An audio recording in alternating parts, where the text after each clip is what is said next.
Assalamualaikum warahmatullahi wabarakatuh. Bertemu lagi dengan saya, Ahmad Faidi, selaku dosen sejarah Islam pada Prodi Sejarah Peradaban Islam IAIN Salatiga. Kali ini merupakan pertemuan pertama pada mata kuliah kajian naskah Nusantara. Yang perlu saya sampaikan di sini, kira-kira kita akan mempelajari apa saja selama 1 semester ke depan dan menggunakan sistem apa akan saya sampaikan pada pertemuan pertama ini.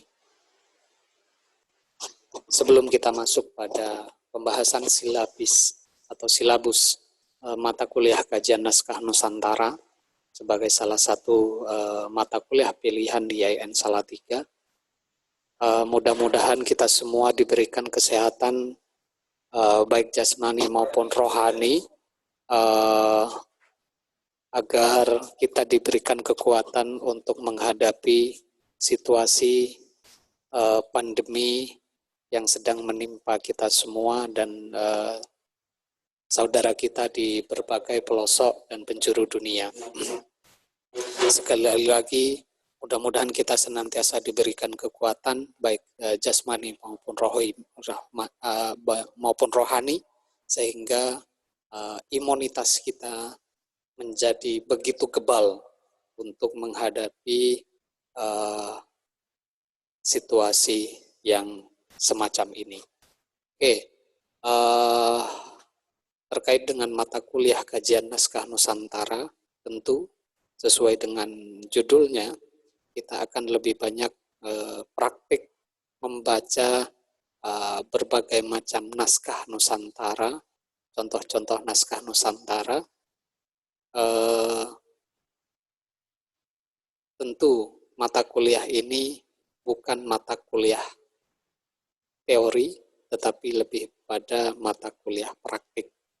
Nanti kita akan gali naskah-naskah lokal yang ada di masyarakat sebagai bentuk penugasan bagi teman-teman, di mana output yang ingin saya dapatkan, yang ingin kita miliki, yang ingin kita sebagai yang menjadi target daripada mata kuliah ini, setidaknya nanti teman-teman bisa melacak keberadaan naskah lokal, terutama naskah Islam lokal yang ada di daerah teman-teman masing-masing teman-teman, sehingga hal itulah yang akan kita kaji bersama, dan tentu itu sangat bermanfaat dan untuk pengembangan kajian Prodi Sejarah Peradaban Islam IAIN Salatiga. Ini saya akan share silabi kita sebagaimana yang telah saya upload di Siakat.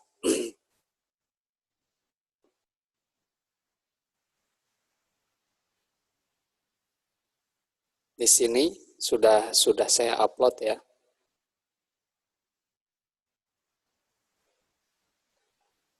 Jadi mata kuliah kajian Islam Nusantara, mata kuliah kajian naskah Nusantara, ini ada beberapa poin yang akan kita jalani, kita tempuh, terutama dalam 14 meeting ya.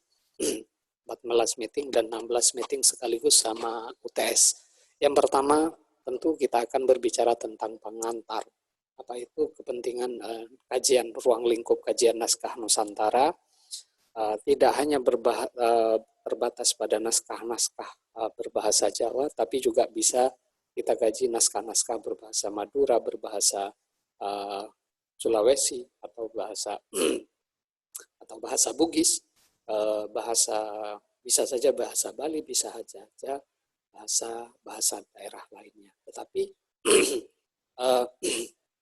karena basis utama kita di Jawa, mungkin akan banyak kita berbicara dan mengkaji naskah-naskah yang ada di Jawa. Terus terutama konteks mata kuliah ini lebih banyak berbicara tentang ya bagaimana kita bisa mampu memanfaatkan naskah Nusantara, naskah-naskah peninggalan leluhur kita itu menjadi sumber sejarah yang sangat yang sangat vital. Apalagi kita lihat orientasi kajian sejarah belakangan ini mulai muncul, saya katakan ini sebagai sebuah gelombang, meskipun tidak besar, hanya sebagian orang, misalnya salah satu yang selalu menggairahkan dari orientasi kajian sejarah Islam, itu misalnya kita sebut Ahmad Basso dan Agus Sunyoto, di mana saya beranggapan bahwa kedua tokoh ini, meskipun beliau itu adalah praktisi, satu spirit yang saya tangkap di dalam kajian-kajian mereka itu lebih pada subjektivisme. Kalau saya bilang subjektivisme, meskipun itu tidak bisa dipahami sebenarnya subjektivitas yang seutuhnya, tidak. Subjektivisme yang saya anggap di sini dalam kajian mereka adalah bagaimana mereka ingin mengangkat kembali sejarah kebudayaan Islam di Nusantara, sejarah peradaban Islam di Nusantara dalam perspektif pelaku, sejarah. Makanya saya bilang subjektivisme, karena mereka ingin menguak secara mendalam tentang sejarah dalam pengetahuan pelaku sejarah itu sendiri. Melalui apa? Salah satu metodologi yang mereka tawarkan itu adalah melalui kajian-kajian naskah Islam Nusantara, kajian-kajian naskah yang lahir di Jawa, yang lahir di berbagai daerah di Nusantara. Ini salah satu alternatif untuk mengatasi kebuntuan kajian sejarah yang selama ini lebih pada kolonial sentris, lebih pada orientalisme. Jadi sejarah kita itu, rekonstruksi sejarah itu lebih besar dan lebih dominan dibangun menurut mereka. Selama ini sejarah kita, sejarah Indonesia, dan lebih ironis lagi sejarah Islam Nusantara itu lebih banyak menggunakan perspektif kolonial sentris atau orientalis, sejarawan orientalis. Dalam konteks inilah kenapa kemudian dalam perspektif ini banyak naskah-naskah yang istilahnya didiskualifikasi dari sumber primer kajian sejarah ini. Mengapa? Karena klaim yang dominan dikembangkan oleh perspektif orientalis, sejarawan orientalis ini lebih banyak menekankan pada menyatakan bahwa naskah-naskah peninggalan leluhur kita itu lebih banyak berbau mitos. Jadi mitologi dalam naskah-naskah Nusantara itu banyak mengandung mitos di dalamnya. Dalam konteks inilah kemudian Ahmad Basso itu secara keras mengkritik bahwa ini merupakan pembunuhan, katanya. Ini merupakan pembunuhan terhadap karakteristik kajian Islam di Nusantara. Maka dari itu kemudian ini bisa menjadi orientasi penulisan sejarah baru dengan basis utamanya adalah penelitian naskah-naskah klasik sebagaimana yang dimotori oleh Ahmad Basso. Jadi ini pentingnya tentang kajian naskah. Dan saya juga punya orientasi ke depannya, bagaimana jurusan sejarah peradaban Islam yang distingsinya lebih pada sejarah masyarakat Muslim lokal, ya, kita akan menguak sejarah masyarakat Muslim lokal yang ada di Jawa, di Madura, di Sumatera, dan bahkan Sulawesi, Kalimantan, dan lain sebagainya. Kita upayakan itu menjadi sebuah fragmen sejarah yang pada satu saat nanti akan menjadi satu sejarah universal. Basisnya tentu kita harus betul-betul mendalami kajian naskah. Dan ini pentingnya kajian naskah Nusantara sebagai salah satu mata kuliah yang masuk dalam kurikulum sejarah peradaban Islam IAIN Salatiga. Terlepas dari hal itu, tentu ketika saya baca buku, misalnya baca bukunya karangan Ahmad Baso, tentu semangat subjektivitas ataupun semangat rekonstruksi yang digaung-gaungkan oleh Ahmad Baso ini juga terkesan berlebih-lebihan, di mana seringkali di situ muncul bahasa-bahasa yang seharusnya tidak muncul dalam dunia akademik. Jadi ada bahasa-bahasa tendensius, saya katakan bahasa-bahasa tendensius karena bahasanya itu mengandung muatan emosional yang begitu tinggi. Tentu hal ini meskipun tidak mengurangi spirit gerakannya untuk melakukan rekonstruksi ulang terhadap kajian Islam Nusantara, tetapi itu juga sedikit mengganggu sehingga nanti akan terkesan sangat emosional. Kalau teman-teman baca misalnya dalam buku-bukunya Ahmad Baso, Islam di Nusantara misalnya, nanti akan muncul di situ bahasa-bahasa yang cenderung sangat pengungkapan dendam yang berlebih mungkin ya, atau kejengkelan yang berlebih. Dan itu bisa jadi dialami seseorang karena Ahmad Baso itu menganggap bahwa penjajahan atas Indonesia, atas Islam Indonesia itu masih berlangsung sampai sekarang. Dalam konteks apa? Dalam konteks kajian sejarah. Bahwa sejarah kita itu masih dijajah. Sejarah kita itu masih dijajah oleh orientalis dan lain sebagainya. Oke. Ini saya anggap sebagai sebuah pendekatan baru, ya tawaran baru yang perlu kita kaji ulang. Perlu ada penegasan ulang dan juga perlu ada kritik, ya, kritik terhadap berbagai kelemahan-kelemahan yang ditawarkannya.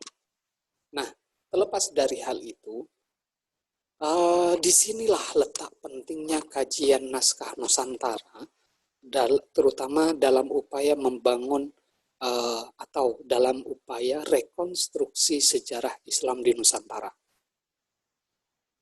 Nah, maka dari itu pada mata kuliah ini, meskipun tidak berbicara banyak secara teoritik, tetapi pada mata kuliah ini akan lebih banyak berbicara tentang praktik. Makanya di sini pada 3 pertemuan atau 5 pertemuan pertama itu sebenarnya mata kuliah pengantar yang sifatnya lebih teoritik. Misalnya pertemuan kedua nanti kita akan membahas tentang pemahaman naskah Nusantara. Terus yang ketiga kita akan berbicara tentang pengantar filologi. Pada pertemuan keempat nanti kita akan berbicara kaitan filologi, salah satu disiplin ilmu yang sangat membantu pengkajian sejarah Islam. Nanti kita akan berbicara pada pertemuan pertama kaitannya filologi sebagai teori kajian naskah Nusantara serta kaitannya dengan sejarah peradaban Islam. Nah, baru setelah itu pada pertemuan-pertemuan selanjutnya ini akan berbicara tentang pelacakan keberadaan naskah Nusantara, inventarisasi naskah Nusantara, pedoman transliterasi dan translasi naskah, translasi naskah, terus interpretasi naskah, temuan dalam naskah kaitannya dengan sejarah peradaban Islam, pengkategorian dan pengklasifikasian temuan dalam naskah kaitannya dengan sejarah peradaban Islam. Dan yang terakhir penarikan simpulan. Nah, Ini beberapa poin yang akan kita pelajari ke depannya. Tetapi lagi-lagi ini penekanan utama dalam mata kuliah ini mungkin akan lebih banyak berbicara tentang akan lebih banyak praktik bagaimana kita mengkaji sebuah naskah, ya, kajian. Misalnya nanti contoh sederhananya, teman-teman akan saya minta untuk menelusuri naskah-naskah lokal yang ada di daerah teman-teman masing-masing. Dari sanalah nanti kita digitalisasi, saya akan minta untuk digitalisasi naskah, sehingga dari situlah nanti kita akan bahas satu persatu. Dan dari masing-masing pertemuan kita akan lebih banyak dan terfokus mengkaji naskah. Mungkin itu. Terus sedangkan yang berkenaan dengan sistem mata kuliah ini, hampir di semua kelas yang saya ampu, baik itu sejarah peradaban Islam periode pertengahan, teori dan metodologi sejarah, terus termasuk kajian naskah, dan beberapa mata kuliah lainnya, sebagian besar sistem perkuliahan kita itu adalah mandiri, semi mandiri. Apa yang dikatakan semi mandiri?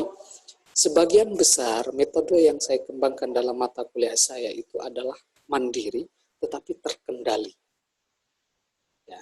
Jadi teman-teman akan saya arahkan untuk belajar secara mandiri di rumah. Ya. Di rumah, misalnya nanti mengkaji naskah, lalu kita kaji bareng-bareng, terus teman-teman saya perintahkan untuk menganalisis naskah dan lain sebagainya. Jadi ini akan sangat longgar dan tidak terikat pada waktu. Kemungkinan besar ke depannya saya akan menyampaikan materi tidak secara langsung, tidak secara face to face ataupun misalnya via Zoom dan lain sebagainya. Tentu itu berbagai macam pertimbangan. Dan sebagian besar mungkin materi yang akan saya sampaikan itu akan saya share melalui channel YouTube, akan saya share melalui YouTube, penayangan YouTube, sehingga teman-teman bisa menyimak penjelasan saya itu berulang-ulang sesuai dengan kebutuhan teman-teman. Jika teman-teman belum paham tentang satu materi, silahkan putar ulang materi itu di channel YouTube saya, yaitu ngopi-ngopi, ngobrol-ngobrol perihal ini dan itu, gitu ya. Nanti teman-teman bisa ambil di situ. Akan saya bikin list. Ini materi kuliah kajian naskah Nusantara, ini materi kuliah Ta'limul Mutalim, ini materi kuliah jurnalistik, ini materi kuliah sejarah peradaban Islam pertengahan. Jadi teman-teman nanti akan tinggal gampang mencarinya, sehingga di daftar list itu semuanya berbicara tentang kajian naskah. Satu list yang lainnya semuanya berbicara tentang sejarah peradaban Islam pertengahan. Mungkin itu. Nah, diskusi bisa dilakukan dengan secara, misalnya teman-teman bisa ngirim pertanyaan ke saya atau via grup WhatsApp, nanti akan saya jawab dengan materi.